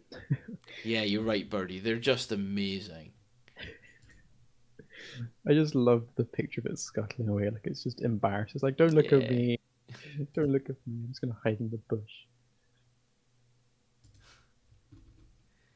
Oh, here's the white-tailed eagle landing. Here we go. Oh, Look at that. All because the tree was in the way. The silver birch was in the way, Pookie. that's amazing. Camera just refusing to focus on it.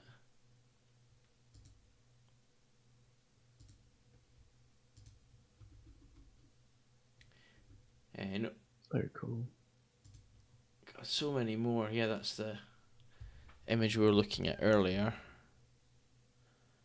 Wow. Did you include the Big Garden Birdwatch results in the list? I did, Birdie, I did.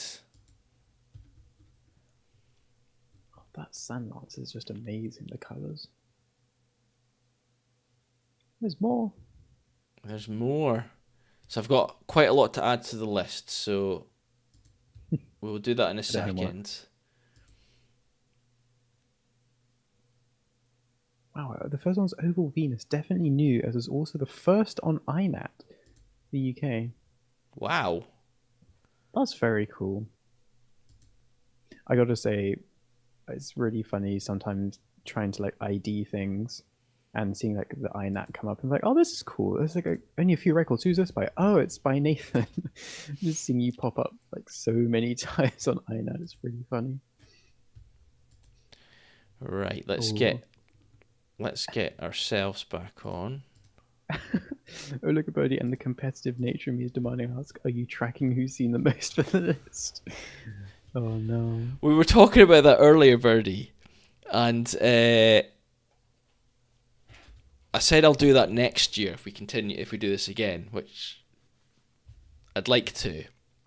But this year we're only doing a count. There we go. So here's the list. Let me make it a bit bigger, so it just fills the. Pookie is good at getting out and seeing plenty of birds.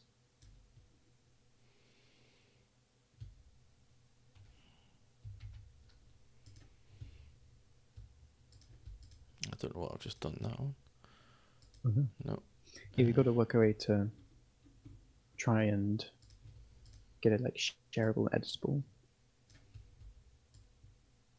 Like, I wonder if there's a way you could like add like a Discord bot or something to it, and you can ask, "Has this one been seen before?" or something, and it'll say yes or no. Yeah, there's. It's quite coding something into that. There we go. So, here we are. This is the full list. Let me get onto it and I can move up and down. So we have 4 different categories.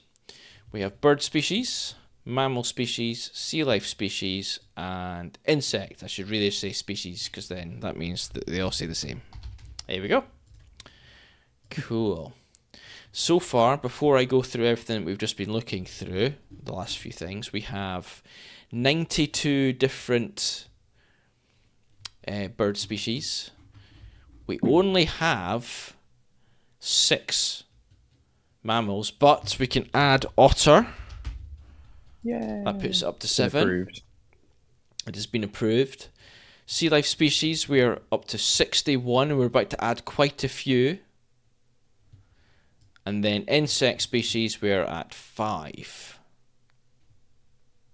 Okay, so we can go to sea life species and we've got a lot to go on. So let me get back to where we were. Otter I've added all them. Oh, And wow, then you're at 38 birds, Wikipedia. 77 bird pieces. Wow. So many birds. Birdie, you're right. I should have a separate one, but I'm just going to put all of them, invertebrates, spiders, everything into insects. That's all just going to be in that one.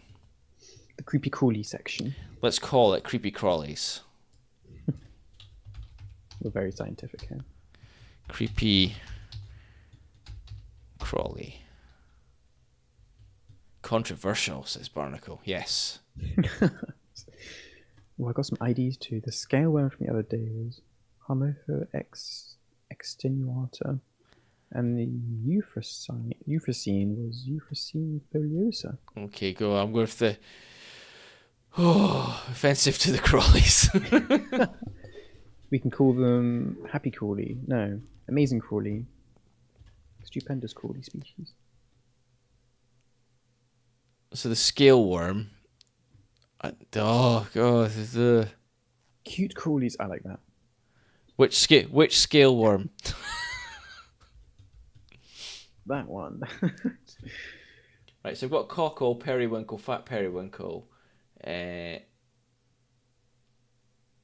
crawly wallies. Cutie Crawly Wallies. Did I put that on? So I can go here, I can do Control F. Yes, I've put that one on. Okay, so I've done everything from Barnacle there. Down a scale worm, but there's already a scale worm on the list at the top, so maybe it counts as a new.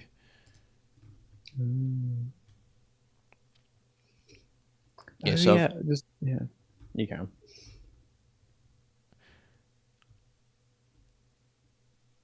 So if I just find scale worm, let's see what I can find scale worm. Okay, here we go. So there you go. So it's just scale worm, but that's a lot further up. And then I've got the Euphrosine scale worm as well. Is that a different one?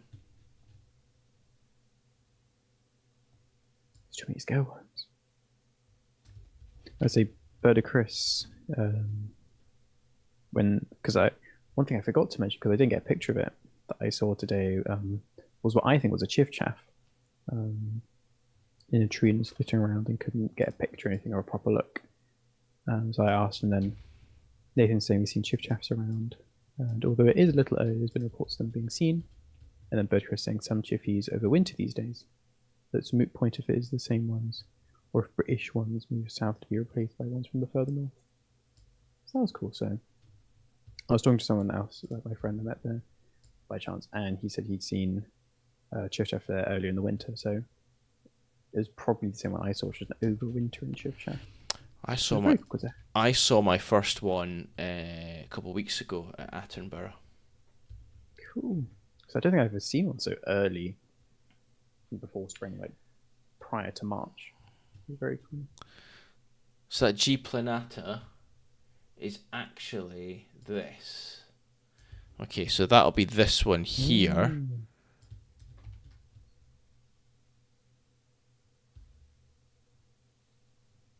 Which we've got in. Excellent. So I can just do. There we go. Yeah, only ID chiff chaff by sound. Same. I am very bad at my warblers. I'm like, yep, it's small brown bird.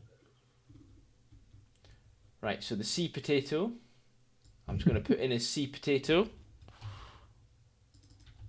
There we go. Sea potato. Compressed purse sponge. I'm going to put in a compressed purse sponge.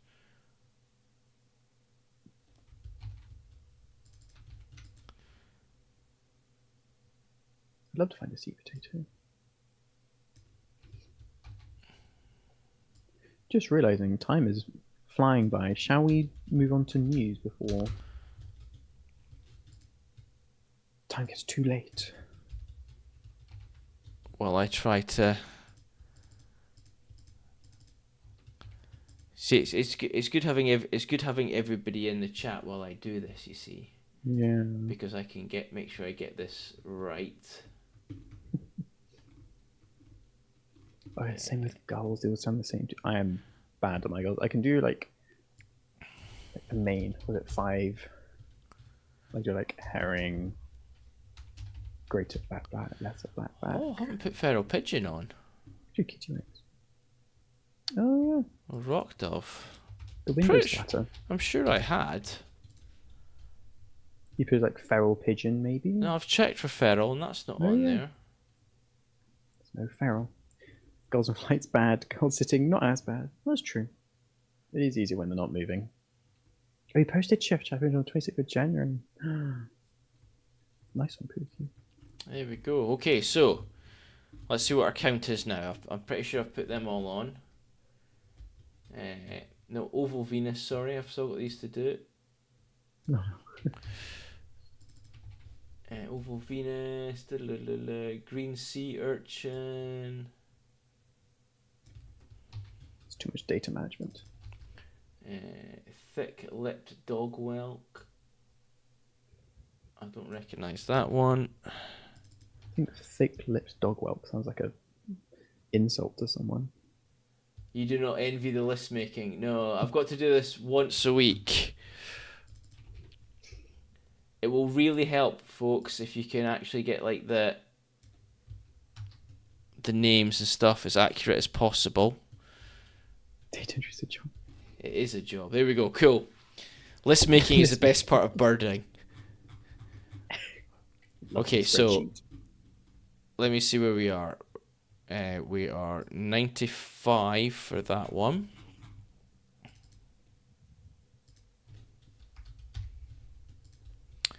We are 9 for that one. This will give us our nice new number. No, it's not 69. It is 71 for that one.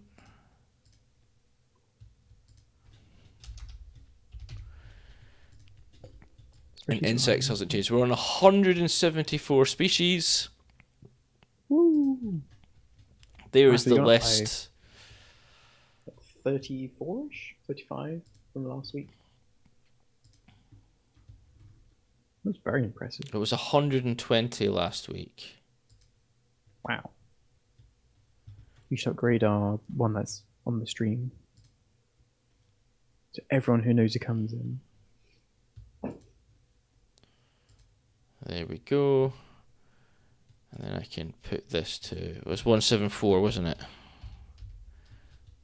Was that right? Let me double check. I think so. It was. It was 174. Your Google Drive is full of random spreadsheets for stupid things. Oh, there's no such thing as a stupid, useless spreadsheet. They're all great. I love spreadsheets. But there we go. It's 174. So we've gone up 54 species in a week, folks. Keep the good work going. Let's see if we can make it all the way to 1,000 for the year. Or you maybe could put some like predictions of what people think is going to be our final tally at the end. Yeah. Well, like you said, I think that as soon as we get into spring and those insects start appearing, like I've seen so many ladybugs, I just haven't had time to take pictures of them already. You know, it's like I've seen some harlequins as well. You know, it's just It's crazy. Like if I knew which earthworm I was looking at, there'd be quite a few earthworms on the list already too. Mm. So there we go. But yeah, keep it coming, folks. It's been brilliant so far. Let's see how many we can do. Right, news. How many earthwork species do we have in the UK? I don't know, Birdie. I That's think a it's not really too good. many. I I think think that's a a really dozen good or something. question. How many earthworms are there in the UK? 31 species of earthworm. Oh, by the Earthworm Society of Britain. Oh, this is a rabbit hole waiting to happen. Oh my god. Join us. You can join the Earthworm Society. Ah. Thank you, Nathan. We'll see you again soon. See you later. Thanks, bye. Individual lifetime membership, 40 quid for the Earthworm Society of Britain. Now, there's a Christmas present. You take PayPal. Anyway, yes, news. News. I don't have any news this week. Oh, I got 3 news this week. You got I went 3 news this week. overboard. Um, I'll start with one from Plant Based News, which I saw this week, saying chemicals from dog and cat flea treatments found in songbirds' nests. On our rant of dogs and dog owners, I continue that for this week. So, some birds use their fur for dogs and cats to line their nests. Researchers from the UK and Switzerland collected 103 fur-lined nests from blue and great tits at the end of the breeding season. In the study published in the Science of the Total Environment, they found that every nest was contaminated with between 2 to 11 types of chemicals, including fipronil and imidacloprid, which are both found in like insecticides and flea treatment things.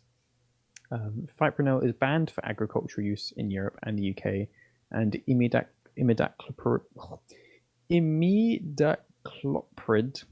is banned in Europe, but it is still legal to use both in flea treatments for companion animals. The researchers also detected 15 other types of pesticides. In nests with a higher number of concentration of pesticides, the researchers found a higher number of unhatched eggs and dead chicks. More highly contaminated nests came from urban areas where there was more exposure to treated dog or cat fur. Yeah, I thought that was an Wow. interesting, like indirect cause instead of like dog goes in river and it comes straight from the dog and affects it there. Yeah. I thought it was a really interesting and quite scary thing. Every nest that was studied, I don't know how many, 103. So all 103 nests surveyed contained at least 2, up to 11 different chemicals. Yeah, I think it's like every river in the UK has trace amounts of flea and tick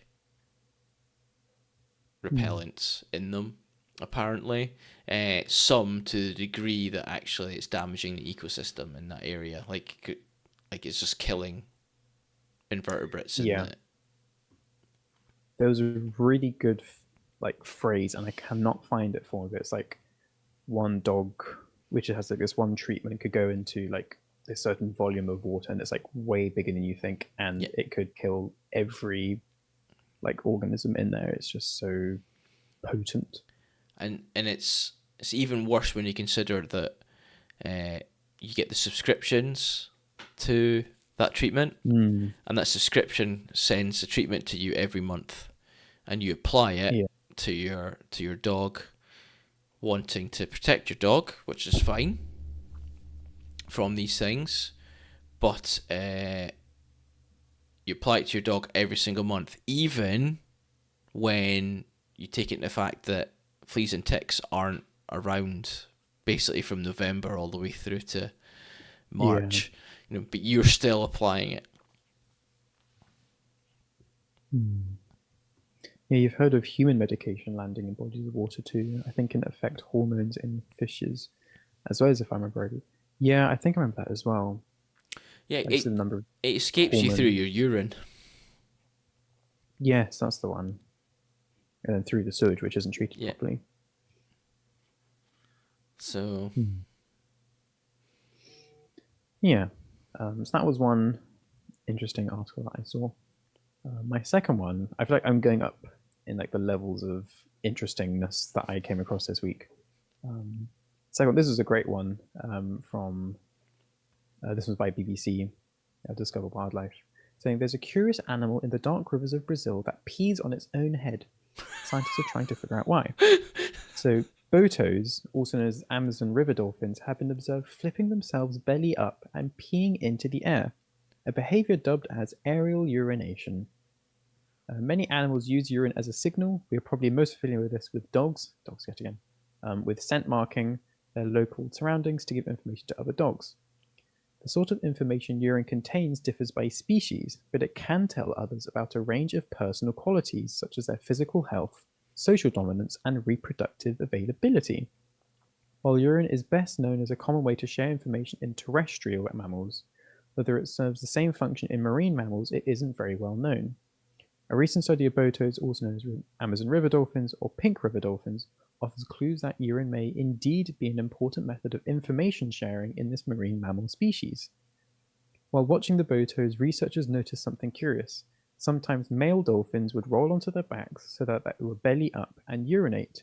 Their urine stream would arc into the air and land in the water somewhere near their heads. While peeing, they swam in a linear, circular, or zigzag fashion. Often another male, the receiver, would swim to where the urine was landing in the water and stick their snout into the urine stream. Sometimes they would even appear to be chasing the stream itself. The researchers saw aerial urination happen many times, and both the urinator and receiver were always males. Because of this, the aerial urination may have a social function in this species. This behavior will require more research. Dr. Clariana Araujoan, I'm sorry if I pronounced that wrong, lead author of the study, tells BBC Wildlife. However, we hypothesize that aerial urination helps in advertising male quality in terms of social position or physical condition. Boto snouts, known as rostrums, have many bristles on them. It is thought that these bristles help the dolphins pick up signals from their environment, and the scientists suggest that it might be helping the dolphins decode the messages in other botos' urine. Barnacle Bum says boys will be boys. Well, there you go. I thought that was very interesting. So yeah, like a way of communicating your like social status and hierarchy through pee. Very cool. I did have one more if we think we have time Yeah, do it. for it. This was the coolest one, I think, but I do love my like atmospheric solar stuff and like spacey things. So this was on spaceweather.com. Very highly recommend this website if you like anything atmospherics, like clouds, atmosphere, space, things like that. It's just very cool things each day. But they had a really cool thing. I think on the 30th of January, saying trees can remember solar storms for millennia. Nagoya University doctoral student Fusa Miyake made the discovery in 2012 while studying rings in the stump of a 1,900-year-old Japanese cedar. One ring in particular drew her attention. Grown in the years 774 to 75 AD, it contained a 12% jump in carbon-14, an isotope created by cosmic radiation. The surge was 20 times greater than ordinary fluctuations in cosmic rays. Other teams confirmed the spike in wood from Germany, Russia, the US, Finland, and New Zealand. Whatever happened, trees all over the world experienced it. Most researchers think that it was a solar storm or an extraordinary one. Often we point to the Carrington event of 1859 as the worst case scenario for solar storms. So the Carrington event was named after the British scientist Richard Carrington, who witnessed the instigating solar flare, which sparked auroras from Cuba to Hawaii, set fire to telegraph stations, and wrote itself into history books as the biggest solar storm ever. The 774 to 75 AD storm was at least 10 times stronger than this. If it happened today, it would floor modern technology. Since Miyake's initial discovery, she and others have confirmed 4 more examples. Researchers call them Miyake events. It's not clear that all Miyake events are caused by the sun. Supernova explosions and gamma ray bursts also produce carbon spikes. However, the evidence tilts towards solar storms. For each of the confirmed Miyake events, researchers have found matching spikes of beryllium 10 and 36 chlorine in ice cores. These isotopes are known to trace strong solar activity. Moreover, the 774-75 AD Miyake event had eyewitnesses. Historical reports of auroras in China and England suggest the sun was extremely active around this time. There could be additional Miyake events throughout the Holocene, says Irina Panyushkina, a member of the Cosmic Initiative from the University of Arizona's Laboratory for Tree Ring Research. Finding them will be a slow and systematic process. An important new source of annual carbon-14 measurements are floating tree ring records from Europe and the Great Lakes, says Panyushkina. These are very old rings and could potentially capture carbon-14 spikes as far back as 15,000 years. Eventually, I believe we'll have a complete record of Miyake events throughout this period. 4 more candidates for Miyake events have recently been identified. 12,350 BC, 5,410 BC, 1052 C, and 1279 C. The candidate in 12,350 BC, identified from tree rings in the French Alps, may be more than twice the size of any other Miyake event. Confirmation requires checking trees on many continents and finding matching spikes of beryllium 10 and chlorine 36 in ice cores. Wow. That was just really cool. Tree rings measuring cosmic activity going back 1,000 years. Very cool. I think mankind was running around at that point. The fact that trees are still around from that point as well is just phenomenal. But yeah, mankind was around at that point, but obviously our technology was at zero. And yeah, just that's phenomenal. Like, you wonder what impact it would have had on like mammals and birds and things, not just on trees. Yeah. Yeah, such large events like that. Yeah. Yeah, space news. Yeah, so it's spaceweather.com I got that from, and they're very cool with like interesting news and research things or like cool events that are happening. So I highly recommend if you like that kind of stuff. Yeah, trees have seen it all. They really have. Cool. Well, there we go. That's it. Yeah. We got through it all. Time flew by then. 2 hours in. Crazy. Whoa. They told us trees seen it all in Lord of the Rings. Yes. Treebeard and the Ents. Cite them as a source. Such a good film. I watched War of the Rohirrim, the new cartoon. That was quite good, actually. Yeah. If you like your Lord of the Rings, folks, I do recommend that one. It is certainly better than the War of the Ring, or the TV series on Amazon Prime, which is okay, but it's not great. It's not great. But there we go. What are you doing this coming week? Hoping to go and do another little bit of a wildlife walk. I might go back to Skylark again this weekend, because I suddenly realised that there's another half to the reserve I haven't been to. It's on the other side of the road. Oh, so I might go and explore that half. I've got lots of gardening to do, so I pruned my apple tree last week, and a few other trees and shrubs in the same area. So I've got a holly tree to do, and a few other bits and bobs I just need to tighten up, things like that, just to get on top of it, ready for the growing season, which should be good. I started getting my manure in this today, so my first 5 bags have arrived. I've got 5 more bags to pick up tomorrow.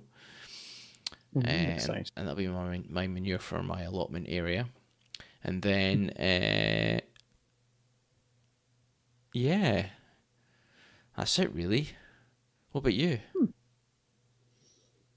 Yeah, not too many plans. Going out tomorrow morning to volunteer. So up on the Upland Bog again. moving Cool. conifers. It's meant to be a really nice day, so that should be really nice up there and things. So looking forward to that. Then hopefully get out somewhere at the weekend. Trying to think where. Thinking maybe Kemlyn, which is North Anglesey. Cool. Some just nice winter birds, hopefully, but we'll see. Go look for red Come back squirrels. next. Go look for red squirrels. Oh, And I should look chuff. for red squirrels. Get chuff because we didn't look at the Ooh. list. Let, Oh yeah, the corvids. let, Completely forgot let to me look remind at you to this. up So some. what have we got so far? Just quickly going through. You have Jane, I remember. Crow. You have I think you have ravens, don't you? We've definitely had a raven. So we've got jackdaw, Mm-hmm.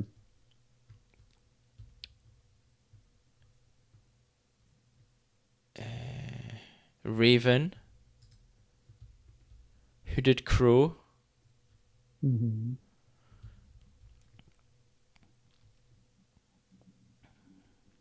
we've definitely got a jay as well. There's the jay. We've definitely got a carrion crow. There's the carrion crow. Yeah, so we're missing chuff, magpie, Yeah, Pookie's magpie.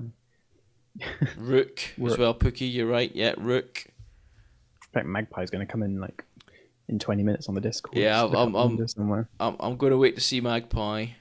I can get a magpie this week. Brilliant, birdie. That'd be fantastic. Thank you. Yeah, and what you're saying about Northern Ireland needs more reserves. It does. Not more reserves. So there we go. Yeah. Awesome. They are sleeping.